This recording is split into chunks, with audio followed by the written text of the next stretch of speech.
उत्तराखंड के मुख्यमंत्री पुष्कर सिंह धामी ने 2 सरकारों में 3 साल का कार्यकाल पूरा कर लिया है। सीएम धामी ने उत्तराखंड की जनता और केंद्रीय नेतृत्व का आभार जताते हुए कहा कि 3 सालों में ऐतिहासिक फैसले लिए गए हैं। पीएम मोदी के मार्गदर्शन में सरकार ने बेहतर कार्य किए हैं। धामी ने कहा कि राज्य गठन के बाद से दूसरी राज्य की जनता ने भारी बहुमत के साथ बीजेपी की सरकार को चुना है। पहले दिन से संकल्प लिया था, जो हमारी पार्टी का मूल सिद्धांत है, पार्टी की मूल अवधारणा है, उसको लेकर देवभूमि उत्तराखंड को आगे बढ़ाने के लिए हर संभव प्रयास किया जाए।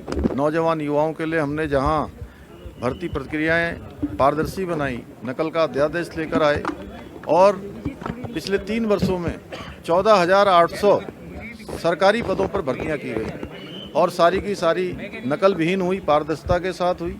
नकल का अध्यादेश आने के बाद हमारे नौजवान युवाओं में भरोसा जगा। स्वरोजगार के क्षेत्र में काम हुआ, महिला उत्थान के लिए महिला स्वयं सहायता समूह हैं, हमारे महिला मंगल दल हैं, अनेक स्वरोजगार के काम आगे बढ़े हैं।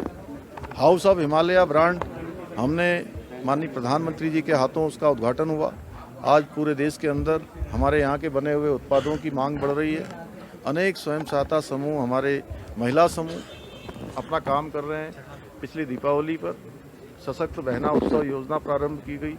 इस योजना के माध्यम से भी आज हमारी बहनों को एक बड़ा बाजार उपलब्ध हो रहा है।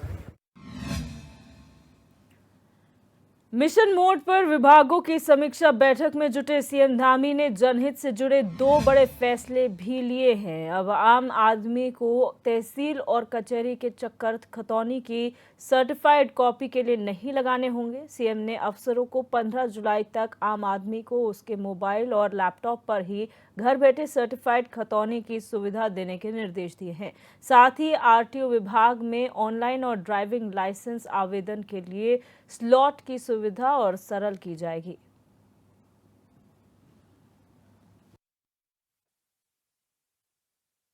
देखिए, हर चीज़ का सरलीकरण हो, लोगों को आसानी से सुविधाएं प्राप्त हों, उनको इन ज़रूरत के कामों के लिए, जो रोज़मर्रा की चीज़ें हैं, उसके लिए बहुत ज़्यादा चक्कर न लगाने पड़े, इसलिए व्यवस्था की है कि 15 जुलाई तक खतौनी उनको सीधे उनके मोबाइल पर आ जाएगी। इसी प्रकार से आरटीओ में जो लाइसेंस बनाने जाते हैं उनको भी परेशानियों का सामना करना पड़ता है, इसलिए उसका भी हमने सरलीकरण करने को कहा है।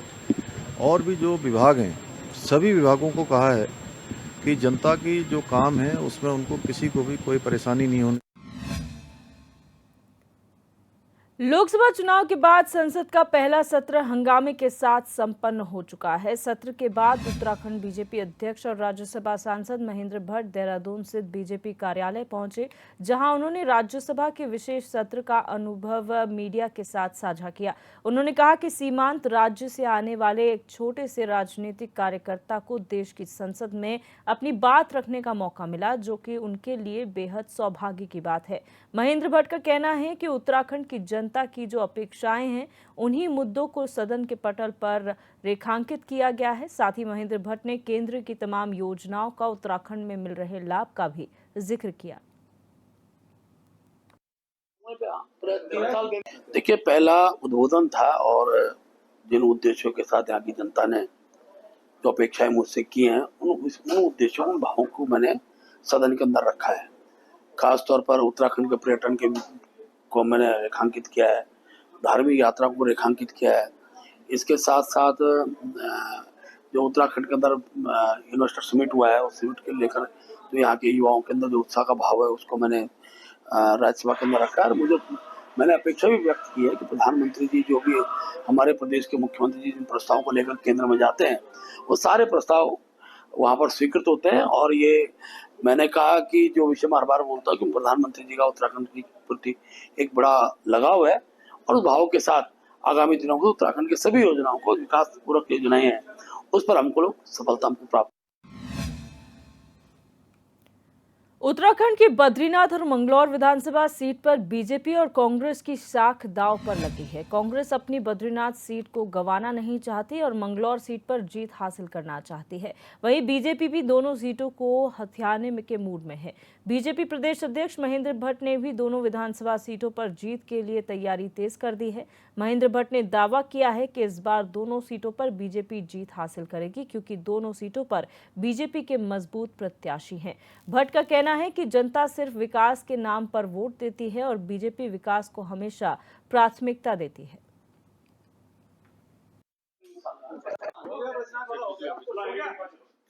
देखिए, हमारे कार्यकर्ता दोनों विधानसभाओं पर रात दिन मेहनत कर रहे हैं, प्रयास कर रहे हैं। बूथ स्तर की हमारी बैठकें हो चुकी हैं। इसके साथ साथ हमारे मंत्रियों के दौरे हमने प्रारंभ कर दिए हैं। हमारे विधायक गणों का प्रवास हो रहा है और कल मंगलौर के अंदर जयंत चौधरी जी की बहुत बड़ी जनसभा है। माननीय मुख्यमंत्री जी और मैं भी उस कार्यक्रम में रहेंगे और विजय बहुगुणा जी को हमारा बद्रीनाथ विधानसभा के अंदर उनके कार्यक्रम, सौरभ जी का कार्यक्रम लगे, विजय बहुगुणा कार्यक्रम ने मांगा हुआ है। इसके साथ साथ हमारे निशंक जी पूर्व मुख्यमंत्री हैं, हमारे पूर्व मुख्यमंत्री और वहाँ के सांसद है पौड़ी लोकसभा के तीरथ सिंह रावत जी, उनका कार्यक्रम बनने वाला। और कल 7 तारीख और 8 तारीख को माननीय मुख्यमंत्री की 6 जनसभाएं ये बद्रीनाथ विधानसभा के अंदर विभिन्न स्थानों पर रहेंगी। उत्तराखंड में महिलाओं के प्रति बढ़ रहे अत्याचार को लेकर महिला कांग्रेस में आक्रोश नजर आ रहा है। उत्तराखंड महिला कांग्रेस प्रदेश अध्यक्ष ज्योति रौतेला के नेतृत्व में आज महिला कांग्रेस ने पुलिस मुख्यालय का घेराव किया और सरकार के खिलाफ नारेबाजी करते हुए प्रदर्शन भी किया। इस दौरान मौके पर भारी पुलिस बल तैनात रहा।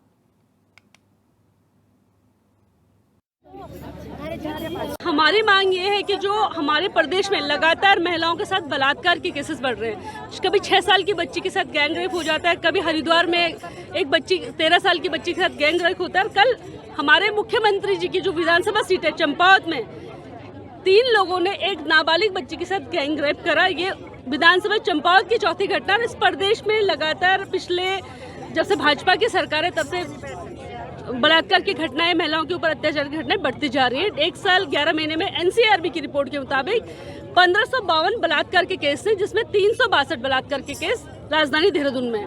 हमारी सरकार से और पुलिस प्रशासन से ये मांग है कि जो बलात्कारी हैं, जो महिलाओं के साथ दुराचार कर रहे हैं, बलात्कार कर रहे हैं, उनको फांसी की सजा दी जाए, एक एग्जाम्पल सेट किया जाए ताकि और लोग डरे।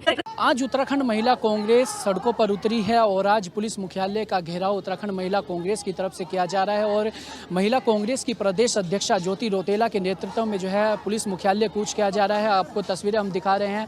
इस वक्त पुलिस मुख्यालय से ठीक पहले ही जो है कनक चौक पर महिला कांग्रेस के जो तमाम कार्यकर्ता हैं, नेत्री हैं, उन्हें बैरिकेडिंग लगाकर रोका गया है और आप देख सकते हैं किस तरीके से पुलिस के साथ जो है यहाँ पर पूरी हाथापाई भी चल रही है। जिस तरीके से जो है महिला कांग्रेस जो है वो आगे बैरिकेडिंग को लागना चाह रही है, लेकिन पुलिस प्रशासन पूरा मुस्तैद है और पुलिस बल यहाँ पर काफ़ी भारी संख्या में जो है वो तैनात है।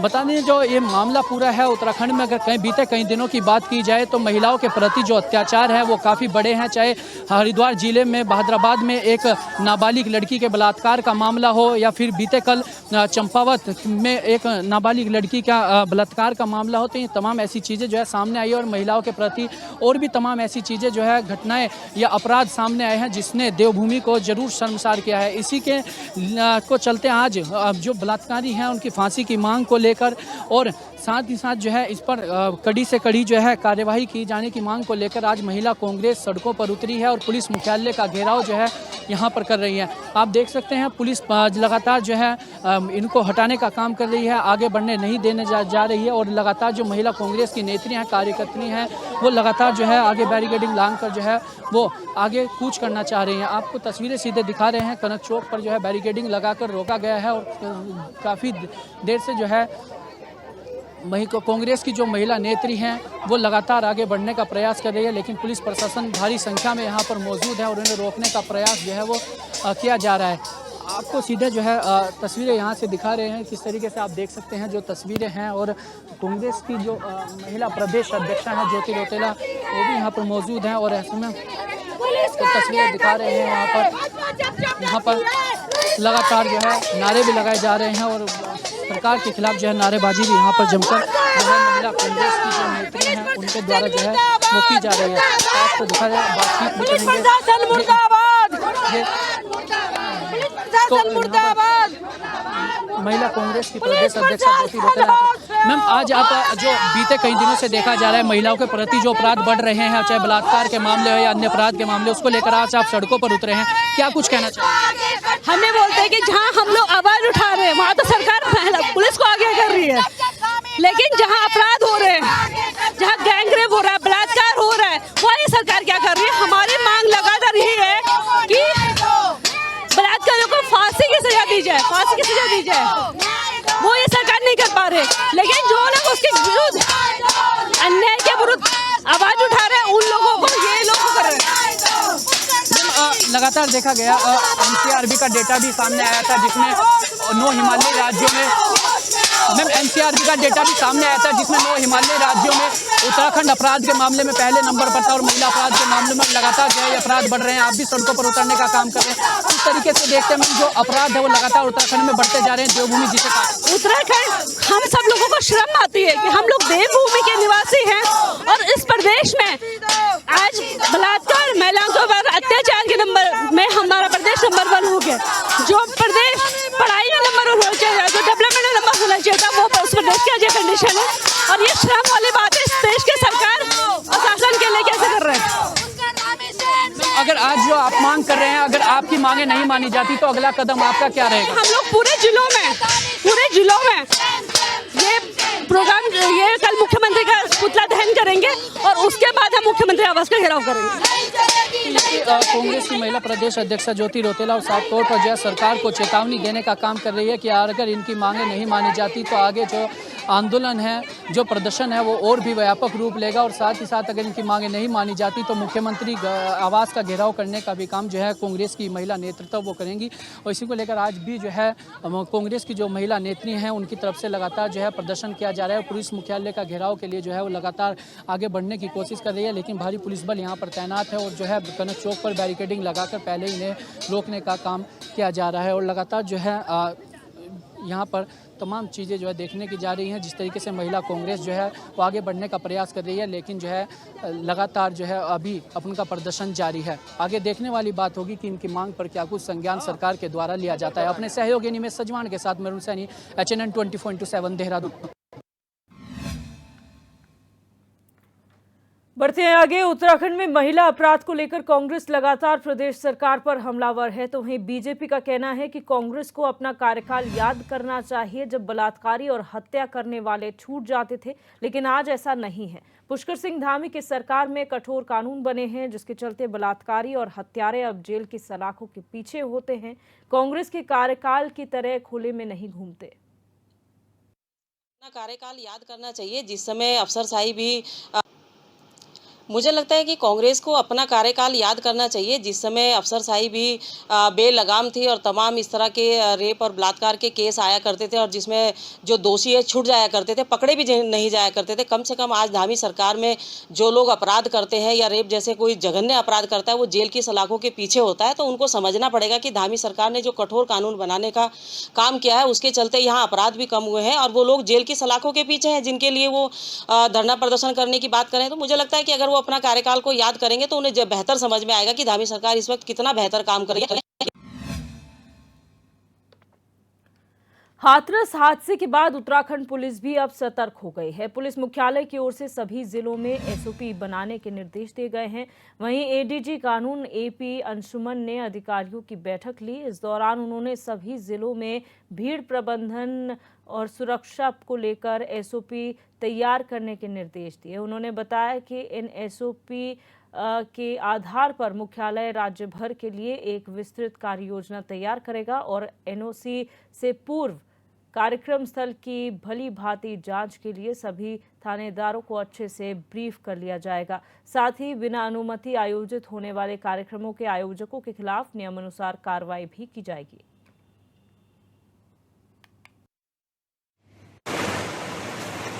ये जो हाथरस में घटना घटित हुई है, इसी के एहतियात के तौर में हमारे एडीजी एलओ साहब के द्वारा समस्त वरिष्ठ पुलिस अधीक्षक और रेंज अधिकारियों के साथ एक गोष्ठी आयोजित की गई ताकि इस तरह की व्यवस्थापित किया जाए। जो सत्संग, मेला, उत्सव, इस तरह के जो बड़े स्केल में आयोजन होता है उसमें आयोजकों की जिम्मेदारी और पुलिस प्रशासन की भी जिम्मेदारी है, दोनों ही। और जो परमिशन दिया जाता है अनिवार्य रूप से अनुमति लिया जाए। अनुमति लेने से पहले जो स्थानीय जो पुलिस अधिकारी है, जैसे थानाध्यक्ष है, उनकी ओर से आख्या जाती है। तो जो कार्यक्रम आयोजन स्थल है उसमें उसकी क्षमता, उसके पार्किंग की स्थिति और कितनी भीड़ उसमें आ सकती है। साथ ही आयोजक से ये भी पूछा जाए कि कितने लोगों की, श्रद्धालुओं के आने की संभावना है। तो उसकी क्षमता यदि कम है तो उतना ही लोगों को बुलाया जाए, उससे ज़्यादा वहीं उत्तराखंड शिक्षा विभाग वर्तमान शैक्षिक सत्र को विद्यार्थी वर्ष के रूप में मनाने जा रहा है। विद्यालयी शिक्षा महानिदेशक बंशीधर तिवारी ने बताया कि शिक्षा मंत्री डॉक्टर धन सिंह रावत की ओर से इस संबंध में दिशा निर्देश दिए गए हैं। उन्होंने बताया कि प्राथमिक शिक्षा के सशक्तिकरण के लिए विशेष कोशिश की जाएगी। इसके तहत स्कूलों में 3000 से ज़्यादा शिक्षकों की भर्ती की प्रक्रिया शुरू की जा चुकी है और अब स्कूलों में संसाधनों के विकास पर भी फोकस रहेगा। इसके तहत शिक्षकों की अंतरमंडलीय तबादला प्रक्रिया में काउंसलिंग, अटल स्कूलों में तैनातियां, डाइट में पद स्थापना समेत कई मांगों पर सरकार कार्रवाई कर चुकी है। तो वहीं निःशुल्क पुस्तक वितरण योजना को भी बोर्ड इम्तिहान की तरह बेहतर किया जाएगा। बिल्कुल। और माननीय मंत्री जी ने इसमें देखिए सभी लोगों को स्पष्ट निर्देश दिए हैं कि जो विद्यालय शिक्षा विभाग है वो विद्यार्थी केंद्रित होना चाहिए। उनकी शिक्षा की गुणवत्ता कैसे सुधरे, हमारे बोर्ड का रिजल्ट कैसे अच्छा हो, कैसे बोर्ड के टॉपर्स की संख्या हम बढ़ाएं, जो मार्क्स हैं उनको हम कैसे बढ़ाएं, जो विद्यार्थियों की सुविधाएं हैं उनको हम कैसे बढ़ाएं। तो विद्यार्थी वर्ष के रूप में हम लोगों ने इसको मना रहे हैं और नए शैक्षणिक सत्र में शुरू होने के पहले ही जो ग्रीष्मकालीन अवकाश था, जो निःशुल्क पाठ्य पुस्तक हैं वो सभी को हमने वितरित कर दी हैं। इस बार जो विज्ञान विषय की किताबें हैं वो 2 भाषीय हैं, हिंदी और इंग्लिश दोनों में, ताकि बच्चों की हिंदी के साथ साथ इंग्लिश की समझ भी बढ़े। प्रदेश की नदियों का चैनलाइजेशन न करने, बाढ़ राहत के कार्य न करने और नदियों से मलबा न हटाने के मामले में हाईकोर्ट ने सुनवाई की। मामले में कोर्ट ने राज्य सरकार से 2 हफ्ते के अंदर स्थिति स्पष्ट करने को कहा है। मामले की अगली सुनवाई जुलाई के अंतिम हफ्ते में होगी। इसी को लेकर कांग्रेस सरकार पर हमलावर है। कांग्रेस प्रदेश प्रवक्ता शीशपाल सिंह बिष्ट ने कहा कि उत्तराखंड विषम भौगोलिक परिस्थितियों वाला प्रदेश है, जगह जगह आपदा का खतरा बना रहता है, लेकिन सरकार इसे लेकर कोई तैयारी नहीं कर रही है और अधिकांश मामलों में देखा जाता है कि हाईकोर्ट को डंडा करना पड़ता है, तब जाकर सरकार जागती है।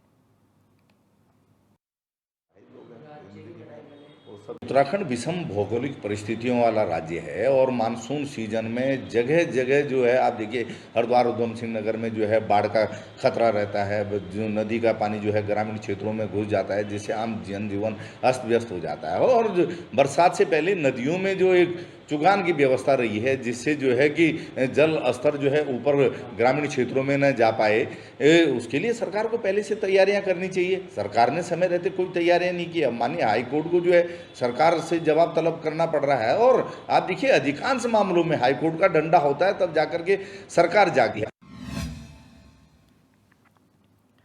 नैनीताल पहुंचे राज्य आपदा प्रबंधन सलाहकार समिति उपाध्यक्ष विनय रोहेला का बीजेपी कार्यकर्ताओं ने जोरदार स्वागत किया। नैनीताल राज्य अतिथि गृह में आयोजित प्रेस कॉन्फ्रेंस में उन्होंने कहा कि सीएम धामी ने वीडियो संदेश के जरिए आपदा के दौरान अधिकारियों को आपदा प्रभावित क्षेत्रों में युद्ध स्तर पर कार्य करने के निर्देश दिए हैं। उन्होंने कहा कि आपदा संबंधी अलर्ट और सूचनाओं का समय पर प्रचार प्रसार जरूरी है, इसलिए सूचना प्रसारण तंत्र को सशक्त किया जाए। विनय रोहेला ने बताया कि आपदा से निपटने के लिए क्षेत्र में सड़कों पर जेसीबी की तैनाती कर दी गई है। ऑपरेटर का मोबाइल नंबर कंट्रोल रूम में उपलब्ध करा दिया गया है। साथ ही आपदा से पहले जिले के शहरी और ग्रामीण क्षेत्रों के नालों, नहरों के साफ सफाई की भी व्यवस्था कर दी गई है। दवाइयाँ प्रॉपर रूप से सुरक्षित की गई हैं। फूड पैकेज, खाना भिजाने के काम साधन अगर ऐसा होता है तो किया गया है। राहत शिविर केंद्रों को मुस्तैद किया गया है और इसी प्रकार से डॉक्टर्स के सेल्स बनाए गए, JCP लगाई गई हैं, है ना। तो सफाई व्यवस्था को सुदृढ़ किया गया है। नाले जहाँ चौक हुए थे उनको खोलने का प्रयास किया जा रहा है और लगातार सब जगह काम हो रहा है।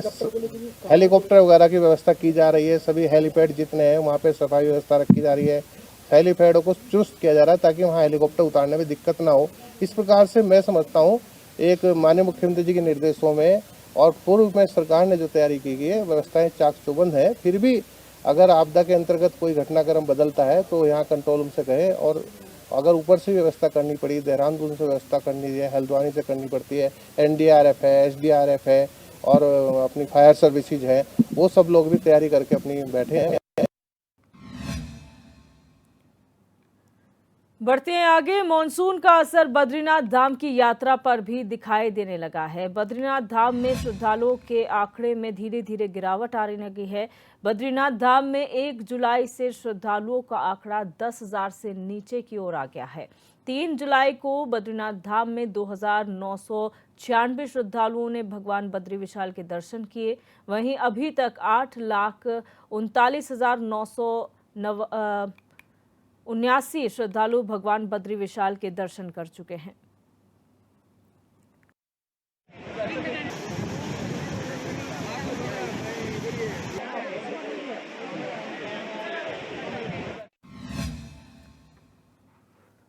वहीं भारी बारिश से अल्मोड़ा नगर के राजपुरा वार्ड में एक मकान भरभराकर गिर गया। गनीमत ये रही कि परिवार वाले इस हादसे में बाल बाल बच गए। दरअसल हादसे के वक्त परिवार के सभी लोग इस कमरे में नहीं थे।